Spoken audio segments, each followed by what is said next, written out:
23 দিন বন্ধ থাকার পর সচল চট্টগ্রামের ইস্টার্ন রিফাইনারি দৈনিক উৎপাদন 4,000 লিটার। পুনরায় বন্ধ ঠেকাতে বিকল্প উৎসের ক্রুড অয়েল আমদানির পরামর্শ বিশ্লেষকের। ডিমের দামে আগুন, ডজনে বাড়ল 10 টাকা। সরবরাহ সংকটকে দুষছে বিক্রেতা। ঊর্ধ্বমুখী চিনি ও সবজির দাম অপরিবর্তিত। ব্রয়লার রোদের দেখা পাওয়ায় হাওরে ধান শুকানোর ব্যস্ততা। পানিতে ডুবে থাকা ধান কাটার তোড়জোড়। শ্রমিক সংকটে ফসল তোলা নিয়ে অনিশ্চয়তা। তৈরি হচ্ছে ক্ষতিগ্রস্তদের তালিকা। পশ্চিমবঙ্গে ক্ষমতার পালাবদল ও পররাষ্ট্রমন্ত্রীর চীন সফর ঘিরে আলোচনায় তিস্তা ইস্যু। মহাপরিকল্পনা বাস্তবায়ন চান উত্তরের মানুষ। পানি প্রবাহ নিশ্চিতের দাবি। এবং ট্রাম্প প্রশাসনের আমদানির উপর 10% শুল্ক আরোপের সিদ্ধান্তে আইনি ধাক্কা। অবৈধ ঘোষণা আদালতে আদায় করা ট্যারিফ ফিরিয়ে দেওয়ার নির্দেশ।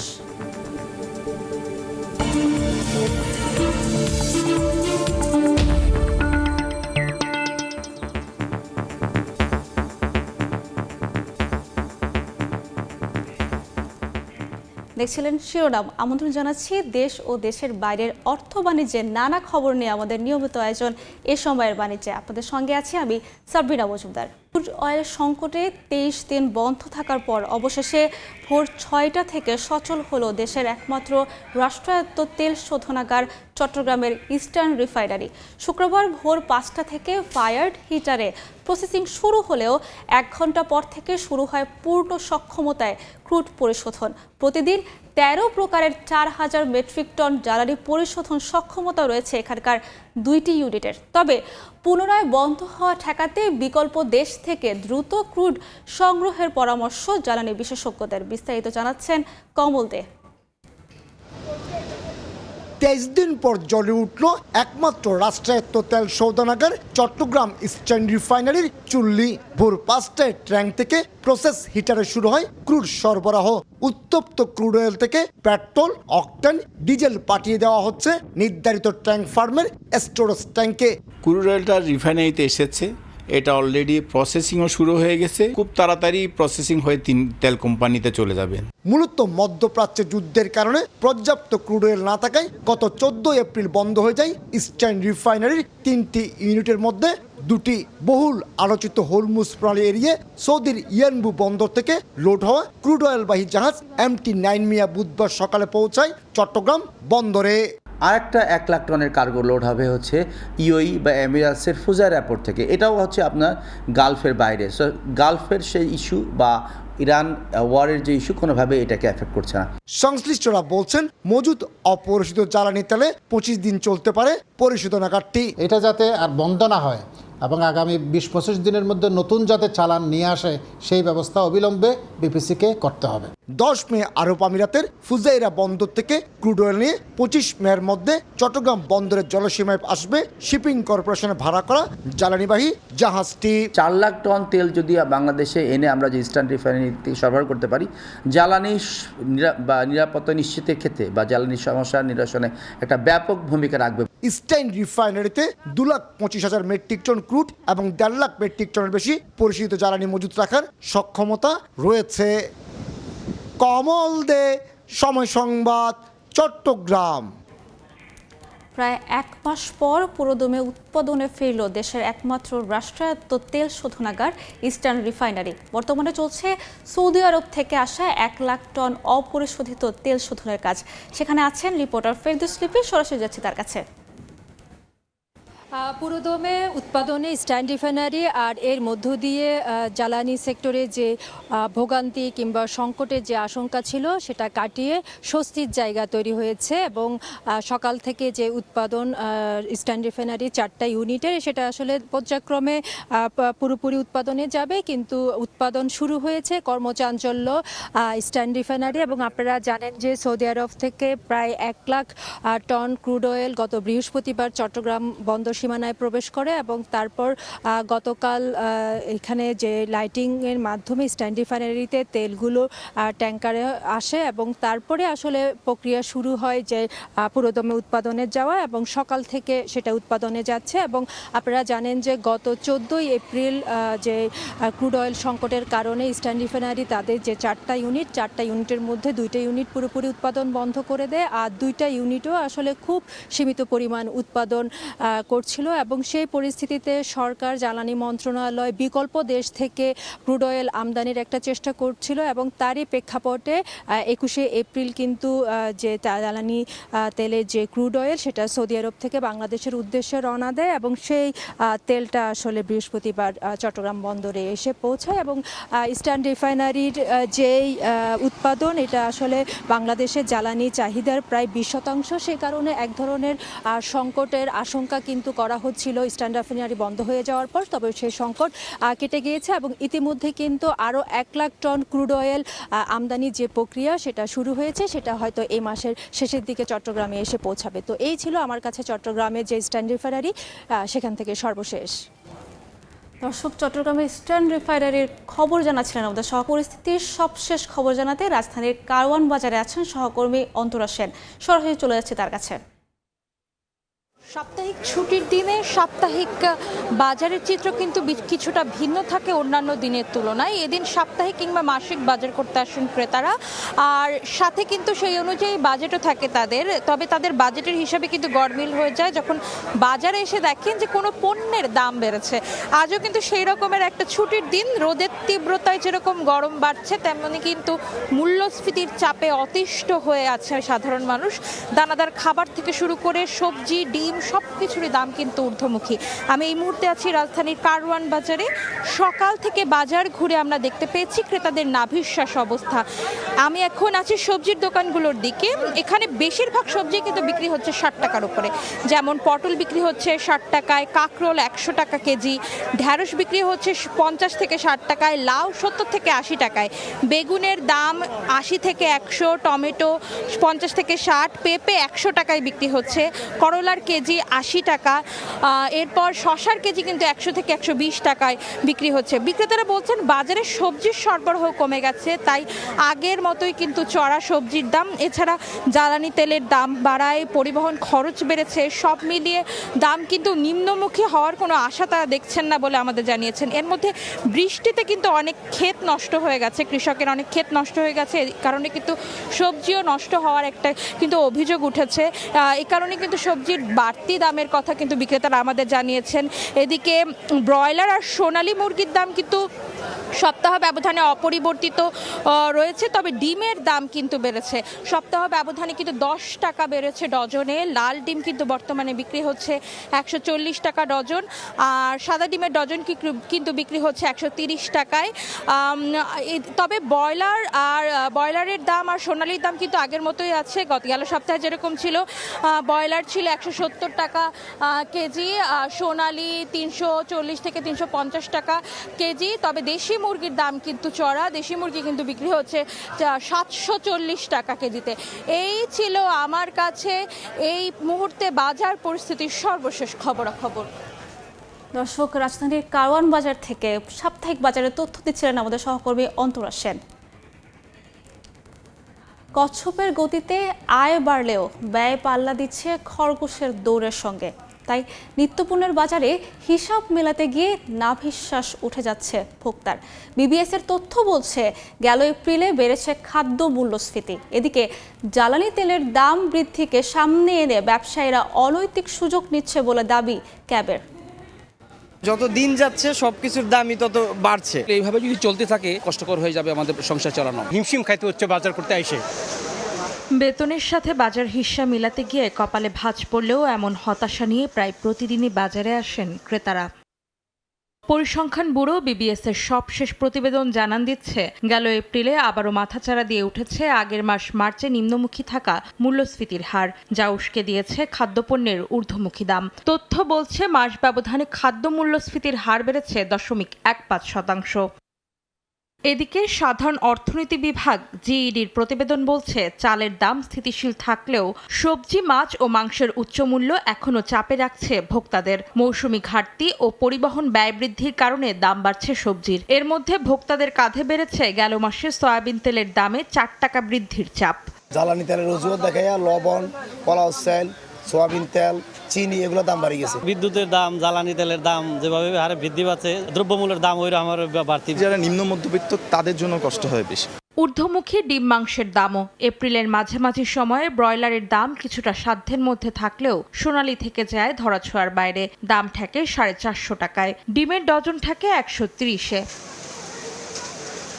বাজার পরিস্থিতির এমন নাভিশ্বাস অবস্থায় জ্বালানি তেলের দাম বৃদ্ধিকে পুঁজি করে ভোক্তার পকেট কাটার সুযোগ যেন ব্যবসায়ীরা না নেয়, এ ব্যাপারে নজরদারি বাড়ানোর তাগিদ দিচ্ছে ভোক্তা অধিকার নিয়ে কাজ করার সংগঠন ক্যাব। একটা সংকট পেরিয়ে ওই সংকটটার ক্ষতিপূরণ না করতে আরেকটা সংকট চলে আসতেছে। তো সেই জায়গাতে সরকারকে এগিয়ে আসতে হবে যে সাধারণ মানুষ, সীমিত আয়ের মানুষ যারা আছে তারা যেন জীবন জীবিকার ক্ষেত্রে কোনো ধরনের কষ্ট পেতে হয় কিনা বা তারা কোনো বাধার সম্মুখীন হচ্ছে কিনা এই বিষয়গুলো দেখার জন্য। এপ্রিলে মোট মজুরি বৃদ্ধির হার সামান্য বেড়ে হয়েছে 8.16%, যা মার্চে ছিল 8.09%। অন্তরা সেন, সময় সংবাদ, ঢাকা। উজান ভাটির অসম পানি প্রবাহের শিকার তিস্তাপাড়ের মানুষ। ভারতের সঙ্গে পানি চুক্তি বা চীনের সঙ্গে তিস্তা মহাপরিকল্পনা বাস্তবায়নে সমাধান চান ভুক্তভোগী কয়েক কোটি মানুষ। বিএনপি সরকারের অন্যতম নির্বাচনী প্রতিশ্রুতিতেও জায়গা পাওয়ায় তিস্তার নতুন আশায় ঢাকা। পশ্চিমবঙ্গের আপত্তিতে আটকে থাকা পানি বন্টন চুক্তির জন্য কূটনৈতিক তৎপরতা বাড়ানোর পরামর্শ বিশেষজ্ঞদের। শাকিল মাহমুদের ছবিতে নাজমুল ইসলাম নিশাতের রিপোর্ট। উত্তরের দুঃখ তিস্তা, বর্ষায় কুল ভাঙে আর খরায় ধুধু বালুচর। তিস্তার পানি নিয়ে ভারতের সাথে আছে দীর্ঘদিনের বিবাদ। 2011 সালে তখনকার ভারতীয় প্রধানমন্ত্রী ঢাকা সফরে তিস্তা চুক্তি হওয়ার কথা থাকলেও পশ্চিমবঙ্গের মুখ্যমন্ত্রী মমতার আপত্তিতে তা ভেস্তে যায়। অভিযোগ আছে উজানে একাধিক বাঁধ নির্মাণ করে তিস্তার পানি একতরফাভাবে নিয়ন্ত্রণ করছে ভারত। বর্ষাকালে তো মনে করেন যে পানিতে থামা যায় না, আর খরাকালে ফির আবার মনে করেন যে বালু হয়ে যায়। পাইপ বোর্ডিং করি থেকে পাইপ দিয়ে এখন ওই যে মেশিন দিয়ে পানি দিবার লাগছে। গবেষকদের মতে পশ্চিমবঙ্গ রাজনৈতিক আপত্তিতে আটকে থাকা পানি বন্টন চুক্তি বাস্তবায়নে এখন কার্যকর উদ্যোগ জরুরি। মুখ্যমন্ত্রী পশ্চিমবঙ্গ তার দোহাই দিয়ে তিস্তার পানি বন্টন চুক্তি ঝুলেছিল। এখন কেন্দ্রীয় সরকারের দায়িত্ব হচ্ছে বাংলাদেশের মানুষকে বুঝিয়ে দেওয়া যে মমতার কারণেই তিস্তার পানি বন্টন চুক্তি হয়নি। উজান ভাটির এই অসম পানি প্রবাহের শিকার তিস্তাপাড়ের মানুষের দীর্ঘদিনের দাবি তিস্তা মহাপরিকল্পনা বাস্তবায়ন। এমনকি বিএনপি সরকারের অন্যতম নির্বাচনী প্রতিশ্রুতিতেও জায়গা পেয়েছে এই প্রকল্প। বর্তমান সরকার দায়িত্ব নেবার পর পররাষ্ট্রমন্ত্রীর প্রথম চীন সফরেও গুরুত্ব পেয়েছে তিস্তা নদী ব্যবস্থাপনা। শুরু থেকেই এই প্রকল্পে বিনিয়োগে আগ্রহ দেখিয়েছে চীন। দুই দেশের মধ্যে যে চুক্তিগুলো স্বাক্ষরিত হবে, আলোচনা হবে, সেগুলোই কিন্তু প্রধানমন্ত্রীর টেবিলে অ্যাড্রেসড হবে এবং চুক্তি সই হবে। সেই কারণে এই সফরটা গুরুত্বপূর্ণ। সংশ্লিষ্টরা বলছেন তিস্তা মহাপরিকল্পনা বাস্তবায়িত হলে দীর্ঘদিনের বঞ্চনার সংকট পেরিয়ে তিস্তা আবারও হয়ে উঠতে পারে উত্তরের প্রাণ ও সমৃদ্ধির প্রতীক। নাজমুল ইসলাম নিশাত, সময় সংবাদ, রংপুর। এ সময়ের বাণিজ্য।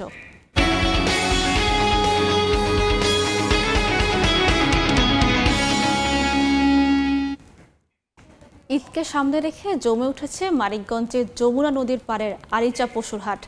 পশু বেচাকেনার খবর জানাতে এই মুহূর্তে মানিকগঞ্জের আরিচা হাটে আছেন রিপোর্টার মোহাম্মদ ইউসুফ আলী। সরাসরি যাচ্ছি তার কাছে। এই যে জমতে শুরু করেছে ঈদকে সামনে রেখে যে পশুর হাটগুলো মানিকগঞ্জে, তার মধ্যে কিন্তু মানিকগঞ্জের সবচাইতে বড় যে হাটটি রয়েছে, আমরা সেই হাটে রয়েছি। এই হাটে আমরা সকাল থেকে এইটা দেখছি আসলে এটা বেচা কেনা জন্যে এই হাটটিতে গরু, ছাগল, মহিষ, ভেড়া বেচা কেনা হচ্ছে। সকাল থেকেই আমরা দেখছি যে ছোট ছোট ট্রলারে, ট্রাকে, পিক আপে, কেউ বা পায়ে পায়ে হেঁটে জেলার অভ্যন্তরীণ ছাড়াও পাবনা, রাজবাড়ী, সিরাজগঞ্জ থেকে গরু নিয়ে হাটে এসেছেন খামারি ও ক্ষুদ্র ব্যবসায়ীরা। চলছে বেচাকেনা। এসেছেন ঢাকা, চট্টগ্রাম, কুমিল্লা, গাজীপুর, নরসিংদী, কিশোরগঞ্জ থেকে বড় বড় পাইকাররাও। হাটে ছোট ছোট বড় বড় গরু রয়েছে, তবে সবচেয়ে বেশি আমরা দেখছি 2.5 থেকে 3 মণ ওজনের যে গরুগুলো সবচেয়ে বেশি আমাদের চোখে পড়ছে। মাংসের মন হিসাবে ধরলে গরুর 29,000 থেকে 30,000 টাকা মন বেচাকেনা হচ্ছে, অর্থাৎ মাংসের হিসাবে যদি আমরা দেখি এই মন হিসাবে বেচাকেনা হচ্ছে। ছাগল বেচাকেনা হচ্ছে এখানে 1,000 থেকে 1100 টাকা প্রতি কেজি, খাসি বেচাকেনা হচ্ছে 1100 থেকে 1200 টাকার মধ্যে এবং ভেড়া বেচাকেনা হচ্ছে 1050 থেকে 1100 টাকার মধ্যে। 99,000 আমরা যে তথ্য পেয়েছি জেলা প্রাণী সম্পদ অধিদপ্তর থেকে, সেটা হচ্ছে 99,711টি ছাগল পশু লালন পালন করা হচ্ছে প্রায় 12,000 খামারের মানিকগঞ্জে। তবে এখানে কিন্তু মানিকগঞ্জ ঢাকার খুব নিকটবর্তী হওয়াতে এই অঞ্চলটি কিন্তু আসলে ঢাকার চাহিদাও অনেকটা পূরণ করে পশু। আর আমরা যদি বলি এখানে যেহেতু চর অঞ্চল রয়েছে মানিকগঞ্জে বেশ কিছু জায়গায়, দৌলতপুর, শিবলয়েড, ঘেওর এবং কি হরিরামপুরে, এই চর অঞ্চলে যে প্রাকৃতিক যে ঘাসগুলো রয়েছে সেই ঘাস খাইয়ে কিন্তু এই প্রান্তিক যে খামারি তারা কিন্তু এখানে এনেছে। এবং কি যদি বলি যে এই যে এখানে যারা বেচাকেনা করছে তারা কিন্তু বিভিন্ন চর অঞ্চলের, বিশেষ করে সিরাজগঞ্জ, পাবনা, এই পাশের রাজবাড়ী থেকে এরা এসেছে। এই হাটটিতে কমপক্ষে 12 থেকে 13 অর্থাৎ দেখা যাচ্ছে বলে কোটি টাকারও কিন্তু বেচাকেনা হয় পশু। এই ছিল আমার কাছে মানিকগঞ্জের আরিচার যে পদ্মা যমুনার পাড়ের যে হাটটি, সেই হাট থেকে সর্বশেষ তথ্য। দর্শক, মানিকগঞ্জের আরিচা পশুর হাট থেকে পশু বেচাকেনার খবর দিচ্ছিলেন আমাদের সহকর্মী মোহাম্মদ ইউসুফ আলী। দেখছেন এ সময়ের বাণিজ্য।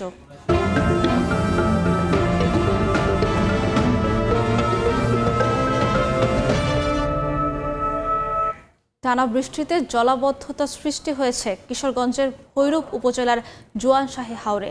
বাধ্য হয়ে পানির মধ্যেই ধান কাটছেন চাষিরা। তবে শ্রমিক সংকটে ধান কাটা নিয়ে অনিশ্চয়তা সৃষ্টি হয়েছে। তবে ক্ষতিগ্রস্ত কৃষকের তালিকা তৈরি করে সহযোগিতার আশ্বাস কৃষি বিভাগের। ফজলুর রহমানের পাঠানো তথ্য, ছবিনের রিপোর্ট। বিস্তীর্ণ এলাকা জুড়ে জলজট, এর মধ্যেই ধান কাটছেন কৃষক। চলতি সপ্তাহে টানা বৃষ্টিতে জলাবদ্ধতা সৃষ্টি হয়েছে কিশোরগঞ্জের ভৈরব উপজেলার জোয়ানশাহী হাওরে। বাধ্য হয়ে পানির মধ্যেই ধান কাটছেন চাষিরা। তবে দেখা দিয়েছে শ্রমিক সংকট। কৃষক বলছেন পানি থাকায় কম্বাইন্ড হারভেস্টার কাজে আসছে না। অন্যদিকে দৈনিক 1200 থেকে 1300 টাকা মজুরি দিয়েও মিলছে না পর্যাপ্ত শ্রমিক। এতে একদিকে ধান কাটা নিয়ে অনিশ্চয়তা সৃষ্টি হয়েছে, অন্যদিকে সময় মতো না কাটায় নষ্ট হচ্ছে ধান। 100% জমি আমি এখন পর্যন্ত কাটতে পারি নাই। আমাদের এলাকায় নাই কোনো শ্রমিক, নাই কোনো কিছু, রাস্তাঘাটের অবস্থা খারাপ। হাওরের পানি, বৃষ্টির পানি, নদীর পানি সব মনে করেন হলো ক্ষেতের মাঝে হলো জমছে। আমরা কামলা মাঝে দিই না, 1200 টাকা নিলো ক্ষেত কাটা যাচ্ছে, নিজের সমর্থ সাথে দিকে আমরা আনি একটু আটায়। ক্ষতিগ্রস্ত কৃষকের তালিকা তৈরি করে সহযোগিতার আশ্বাস কৃষি বিভাগের। প্রধানমন্ত্রী যে নির্দেশনা দিয়েছেন, যে আশ্বাস দিয়েছেন, সেই মোতাবেক সেই অনুযায়ী যেন আমাদের ভৈরবের কৃষকরাও সেই ক্ষতিগ্রস্ত তালিকায় তাদেরকে এনে সেই অনুদানের সহায়তায় আনতে পারে, আমরা কৃষি বিভাগ সেই কাজটা করছি। কৃষি বিভাগের তথ্য মতে এরই মধ্যে জোয়ানশাহী হাওরের 52% ধান কাটা হয়েছে। সময় সংবাদ। বিদ্যুৎ বিভ্রাটে অতিষ্ঠ নরসিংদীবাসী। 1 মাস ধরে লোডশেডিংয়ের ফাঁদে শিল্প খাত, এতে বাধাগ্রস্ত হচ্ছে তৈরি পোশাক সহ কলকারখানার উৎপাদন। উদ্যোক্তাদের আশঙ্কা, দ্রুত বিদ্যুৎ সংকট না কাটলে বড় ধরনের ধসের মুখে পড়বে উৎপাদন খাত। দ্রুতই লোডশেডিং সমস্যা নিরসনের আশ্বাস বিদ্যুৎ বিভাগের। মোহাম্মদ ইমরান হোসেনের ছবি ও আশিকুর রহমান পিয়ালের পাঠানো তথ্য নিয়ে রিপোর্ট। দেশের টেক্সটাইল হাব হিসেবে পরিচিত নরসিংদী, কিন্তু গত 1 মাস ধরে এখানকার চিত্রটা একেবারেই ভিন্ন। শিল্প নগরীর চাকা সচল রাখার প্রধান শক্তি বিদ্যুৎ এখন যেন লুকোচুরি খেলায় মেতেছে। জেলার কোথাও কোথাও দিনে 8 থেকে 9 ঘন্টা পর্যন্ত থাকছে না বিদ্যুৎ। এতে স্থবির স্বাভাবিক জনজীবন ও কলকারখানার কর্মচাঞ্চল্য। পোশাক তৈরিতেও দেখা দিয়েছে উৎপাদন ঘাটতি। টেক্সটাইলের বিশাল বড় একটা ফ্যাক্টরি, যেখানে প্রায় 5 থেকে 600 মানুষের কর্মসংস্থান। বিদ্যুৎ না থাকার কারণে সকলে আমাদের মালিক পক্ষ এবং আমরা শ্রমিক উভয়ই ক্ষতিগ্রস্ত। 1 ঘন্টা ডিউটির মধ্যে 4 ঘন্টায় জায়গা কারেন্ট। এই অবস্থা যদি চলতে থাকে তাহলে শিল্পের যেমন ধস আসবে তেমন বেকার সমস্যা বেড়ে যাবে। মালের দোকানে বলি যে মালটা আমি 1 সপ্তাহের ভিতরে করে দিব, কিন্তু এই মালটা আমার 15 দিন হয়ে গেছে, কিন্তু আমি বিদ্যুতের কারণে আমি মালটা ডেলিভারি দিতে পারতেছি না। জেনারেটর চালিয়ে উৎপাদন সচল রাখতে গিয়ে উৎপাদন খরচ গুনতে হচ্ছে 40% বেশি। এতে আন্তর্জাতিক ও স্থানীয় বাজারের অর্ডার সময় মতো সরবরাহ নিয়ে তৈরি হয়েছে অনিশ্চয়তা। হঠাৎ করে বা কোনো ইনফরমেশন না থাকাতে বিদ্যুৎ চলে যাওয়াতে আমাদের উৎপাদনের ক্ষতি হচ্ছে সবচেয়ে বড় জিনিস। তো সেক্ষেত্রে আমাদের লোকজন বসে থাকছে। উদ্বেগ থাকা উচিত বিদ্যুৎ এবং জ্বালানির ক্ষেত্রে প্রায়োরিটাইজ করতে, আমরা কোথায় বিদ্যুৎটা দিব প্রায়োরিটি বেসিস এবং কোথায় জ্বালানিটা দিব প্রায়োরিটি বেসিস, এই বিষয়টা নির্ধারণ করা উচিত। দ্রুতই লোডশেডিং সমস্যা নিরসনের আশ্বাস স্থানীয় পল্লী বিদ্যুৎ সমিতির। 2500 একটা গ্রিড আমাদের চালু হবে, এইটা নাগাদ যদি চালু হয় সেই ক্ষেত্রে ওখানে আমরা কিছু বিদ্যুৎ আমরা ওই গ্রিড থেকে আমরা এদিকে মাধব দিয়ে নিয়ে আসতে পারবো। এটা আসলে পরে আমরা ইনশাআল্লাহ গ্রাহকের ভোগান্তি অনেকটাই লাঘব হবে। জেলায় 2টি পল্লী বিদ্যুৎ সমিতির অধীনে শিল্প ও আবাসিক গ্রাহকদের মোট চাহিদা প্রায় 450 মেগাওয়াট। বিপরীতে আরইবি থেকে বরাদ্দ পাওয়া যাচ্ছে 250 থেকে 300 মেগাওয়াট। সময় সংবাদ, নরসিংদী। দেখছেন বাণিজ্য। রাজধানীর ইন্টারন্যাশনাল কনভেনশন সিটি বসুন্ধরায় চলছে কেবল অপারেটর্স অ্যাসোসিয়েশন অফ বাংলাদেশ কোয়াব আয়োজিত ফেয়ার। সেখানে আছেন রিপোর্টার আত্মজ রহমান, সরাসরি যাচ্ছে তার কাছে। দেশের ব্রডব্যান্ড সহ satellite TV channel, cable TV কিংবা হচ্ছে প্রযুক্তির যেই অন্যান্য খাত রয়েছে, এই খাতের যেই প্রযুক্তির দিক থেকে ব্যবসায়ী এবং তাদের ভোক্তা গ্রহীতা এবং সেবা প্রদানকারী যারা রয়েছে তাদেরকে এক ছাদের নিচে নিয়ে আসার জন্য কেবল অপারেটর্স অফ বাংলাদেশ অর্থাৎ কোয়াব একটি ফেয়ারের আয়োজন করেছে, মেলার আয়োজন করেছে। আমরা ইতিমধ্যে সেই মেলাতেই আছি। এই মুহূর্তে অবস্থান করছি রাজধানীর ইন্টারন্যাশনাল কনভেনশন সিটি বসুন্ধরায়, যেখানে দেশি প্রায় এবং বিদেশি বিভিন্ন টেলিভিশন দেশের বিভিন্ন ইন্টারনেট কানেকশন সহ আসলে ব্রডব্যান্ড প্রযুক্তি, ডিজিটাল মিডিয়ার সম্প্রচার এবং হচ্ছে আপনার সেবাদানকারী যেই প্রতিষ্ঠান রয়েছে এবং সম্প্রচার সংশ্লিষ্ট ব্যবসায়ীদের এক ধরনের সমন্বয় করারও সুযোগ সৃষ্টি হয়েছে। দেশের কেবল এবং ডিজিটাল মিডিয়া খাতের আধুনিক প্রযুক্তি, নতুন ডিভাইস এবং তাদের যেই সেবা, বিভিন্ন ধরনের নতুন সেবা আসছে বাজারে, সেই সেবাগুলো প্রদর্শনের জন্য আসলে এটি একটি সুযোগ। সেই সাথে আমরা ইতিমধ্যে কিছু ভেন্ডরের সাথে কথা বলেছি। তারা বলছেন যে অবৈধ সংযোগ কিংবা পাইরেসি অর্থাৎ অনিয়ন্ত্রিত সম্প্রচার রোধেও সচেতনতা তৈরি করার জন্য এটি একটি প্ল্যাটফর্ম হতে পারে। ডিজিটাল বাংলাদেশ ও স্মার্ট ব্রডকাস্টিংয়ের জন্য এটা আসলে উন্নয়ন হিসেবেই আলোচনা করছে বা তাদের মতামত দিচ্ছেন যারা ভেন্ডর রয়েছেন, তাদের সাথে আমরা কথা বলে বিষয়টি জেনেছি। এছাড়া হচ্ছে আমাদের দেশীয় যেসব প্রযুক্তি কিংবা হচ্ছে যেই সব ভেন্ডর রয়েছে, স্টল রয়েছে, এসব পাশাপাশি আন্তর্জাতিক পর্যায়েরও আসলে আমরা কিছু স্টল দেখেছি, কিছু দোকান বা স্টল দেখেছি।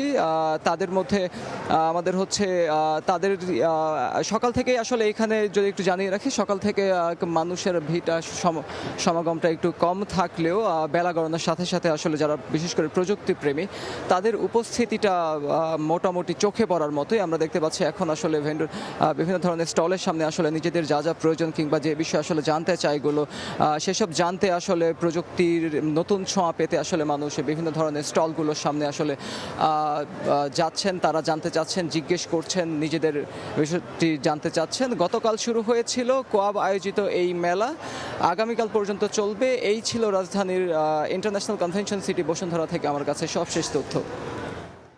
দর্শক, রাজধানীর বসুন্ধরা কেবল অপারেটর্স অ্যাসোসিয়েশন অফ বাংলাদেশ আয়োজিত ফেয়ারের সবশেষ তথ্য দিচ্ছিলেন আমাদের সহকর্মী আতোশ রহমান।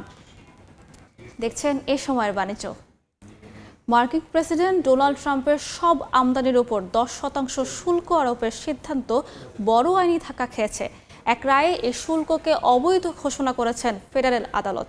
একই সঙ্গে আদেশ দেওয়া হয়েছে মামলাকারীদের কাছ থেকে আদায় করা শুল্ক ফিরিয়ে দিতে হবে এবং ভবিষ্যতে তাদের ক্ষেত্রে এই শুল্ক কার্যকর করা যাবে না।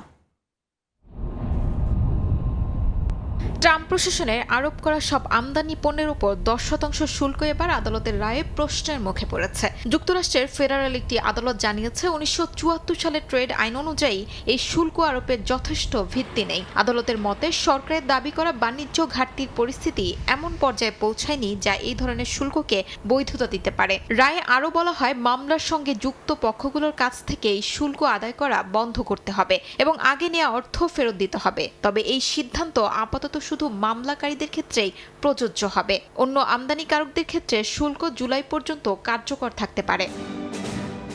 আইন অনুযায়ী নির্দিষ্ট পরিস্থিতিতে প্রেসিডেন্ট কংগ্রেসের অনুমোদন ছাড়াই সর্বোচ্চ 15% পর্যন্ত আমদানি শুল্ক আরোপ করতে পারেন, কিন্তু আদালত স্পষ্ট করেছে এই মামলায় সেই শর্তগুলো পূরণ করা হয়নি। ফলে প্রশাসনের পদক্ষেপ আইনি ভিত্তি হারিয়েছে বলে মন্তব্য করা হয়। বর্তমানে ট্রাম্প প্রশাসনের হাতে বিস্তৃত শুল্ক আরোপের ক্ষমতা সীমিত হয়ে এসেছে, তবে তারা বিকল্প হিসেবে দেশভিত্তিক শুল্ক আরোপের নতুন কৌশল বিবেচনা করছে। এদিকে প্রশাসন ইতিমধ্যে এই রায়ের বিরুদ্ধে ঘোষণা দিয়েছে আপিল করার।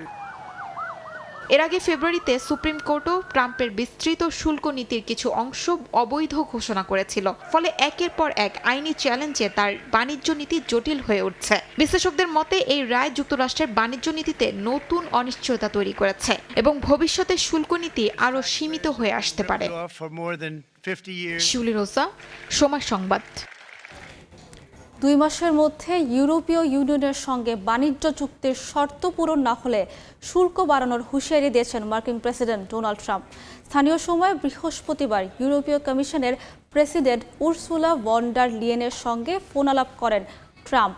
ফোনালাপ দারুণ ছিল বলেও জানান তিনি, তবে সতর্ক করে বলেন ইইউকে বাণিজ্য চুক্তির শর্ত পূরণের জন্য 4 জুলাই পর্যন্ত সময় দেয়া হবে। স্কটল্যান্ডের টার্নবেরিতে হওয়া ঐতিহাসিক চুক্তি বাস্তবায়িত না হলে যুক্তরাষ্ট্র ইউরোপীয় গাড়ি ও ট্রাকের ওপর শুল্ক উল্লেখযোগ্যভাবে বাড়াবে বলে হুঁশিয়ারি দেন তিনি। ফোনালাপে ইরান ইস্যুও উঠে আসে বলে জানা গেছে, যেখানে ইরানের পারমাণবিক অস্ত্র অর্জন থেকে বিরত রাখার বিষয়ে একমত হন 2 নেতা।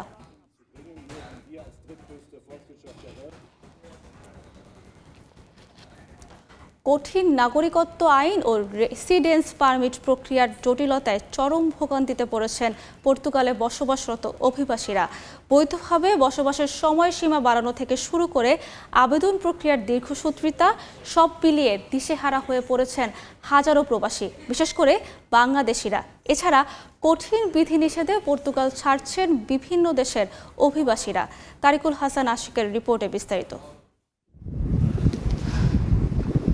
3রা মে প্রেসিডেন্টের স্বাক্ষরের মাধ্যমে পর্তুগালের বহুল আলোচিত নতুন নাগরিকত্ব আইন চূড়ান্ত অনুমোদন পায়। নতুন আইনে অভিবাসীদের নাগরিকত্বের জন্য বৈধ বসবাসের সময়সীমা 5 বছর থেকে বাড়িয়ে রেসিডেন্স পারমিট ইস্যুর তারিখ থেকে 10 বছর করা হয়েছে। নাগরিকত্বের পাশাপাশি রেসিডেন্স পারমিট ইস্যু ও নবায়ন প্রক্রিয়াও এখন অভিবাসীদের বড় ভোগান্তির কারণ হয়ে দাঁড়িয়েছে। মাসের পর মাস অপেক্ষা করেও অনেকে পারমিট না পেয়ে ছুটছেন সংশ্লিষ্ট দপ্তরে, কিন্তু দীর্ঘক্ষণ অপেক্ষা করেও পাচ্ছেন না কোনো সুস্পষ্ট উত্তর। অনেককে বাধ্য হয়ে বাড়তি খরচে আইনজীবীর সহায়তা নিতে হচ্ছে। এছাড়া প্রয়োজনীয় যাচাই বাছাই ছাড়াই আবেদন বাতিল করা সহ সংশ্লিষ্ট সংস্থার বিরুদ্ধে খামখেয়ালি আচরণের অভিযোগ ভুক্তভোগীদের। নানা জটিলতার পাশাপাশি বর্তমানে পরিবারের সদস্যদের পর্তুগালে আনতেও যোগ করা হয়েছে কঠিন সব শর্ত। এতে করে শুধু ব্যক্তি নয়, পুরো পরিবার নিয়েই অনিশ্চয়তায় পড়েছেন অনেকে। উচ্চ খরচে ওয়ার্ক পারমিট ভিসায় এসে অনেক বাংলাদেশি এখন মানবেতর পরিস্থিতির মুখোমুখি। একদিকে কঠিন নাগরিকত্ব আইন, অপরদিকে রেসিডেন্স পারমিট ইস্যু ও নবায়নে সংশ্লিষ্ট সংস্থা আইমার গড়িমসি। সবকিছু মিলিয়ে দিশেহারা পর্তুগালের অসংখ্য অভিবাসন প্রত্যাশী। তারা ছুটছেন ইউরোপের বিভিন্ন দেশে। তাদের প্রত্যাশা নিজেদের প্রয়োজনেই সামনের দিনগুলিতে আবার অভিবাসন ইস্যুতে নমনীয় হবে পর্তুগাল। তারিকুল হাসান আশিক, সময় সংবাদ, লিসবন, পর্তুগাল। এই পর্যায়ে শীর্ষ সংবাদগুলো জানিয়ে দিচ্ছি আরেকবার। 23 দিন বন্ধ থাকার পর ফের সচল চট্টগ্রামের ইস্টার্ন রিফাইনারি। দৈনিক উৎপাদন সক্ষমতা 4000 লিটার। বিকল্প উৎসের ক্রুড অয়েল আমদানির পরামর্শ। ডিমের দামে আগুন, ডজনে বাড়ল 10 টাকা। সরবরাহ সংকটকে দুষছে বিক্রেতা। ঊর্ধ্বমুখী চিনি ও সবজির দাম অপরিবর্তিত ব্রয়লার। এবং রোদের দেখা পাওয়ায় হাওরে ধান শুকানোর ব্যস্ততা, পানিতে ডুবে থাকা ধান কাটার তোড়জোড়, শ্রমিক সংকটে ফসল তোলা নিয়ে অনিশ্চয়তা, তৈরি হচ্ছে ক্ষতিগ্রস্তদের তালিকা।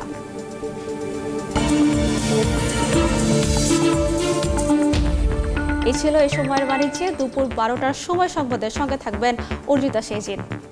ধন্যবাদ সাবরিনা। দুপুর 12টার সময় সংবাদ নিয়ে আসছি কিছুক্ষণ পর, সঙ্গে থাকুন সময়।